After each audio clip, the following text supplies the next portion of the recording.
నమస్తే మిత్రులారా, నేను మీ శ్రీనివాస్ చౌహాన్ అడ్వకేట్. మిత్రులారా, కోర్టు వేలం ద్వారా కొనుగోలు చేసిన ఆస్తుల మీద మనకు హక్కులు సంక్రమిస్తాయా?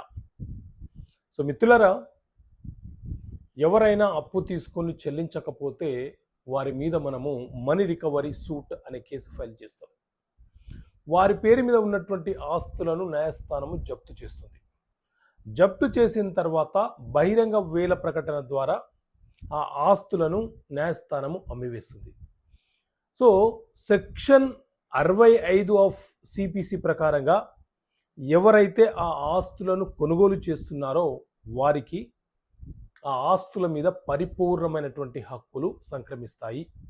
ఒకవేళ ఆ ఆస్తికి సంబంధించిన యజమాని ఆ జప్తుని అడ్డగించే ప్రయత్నం చేసినా, ప్రతిఘటించే ప్రయత్నం చేసిన సెక్షన్ 74 సిపిసి ప్రకారంగా అతనికి 30 రోజుల కాలం పాటు న్యాయస్థానము సివిల్ జైలు అంటే తన ఆధీనంలోకి తీసుకొని ఆ ఆస్తిని బహిరంగంగా వేల ప్రకటన చేసి వచ్చిన సొమ్ముతో అతను మొదట ప్రభుత్వానికి ఏమైనా అప్పులున్నాడా ఆ అప్పులను చెల్లించేస్తుంది. ఆ తర్వాత ఇతర అప్పులు ఎవరికైతే ఉన్నారో వారికి క్రమానుక్రమంలో చెల్లించడం మొదలు పెడుతుంది. సో ఈ క్రమంలో మనం కనుక ఆస్తులను కోర్టు వేలం ద్వారా కొనుగోలు చేసి ఉంటే మనకు పరిపూర్ణంగా హక్కులు సంక్రమిస్తాయి. ఓకే మిత్రులారా, థ్యాంక్ యూ. జై హింద్.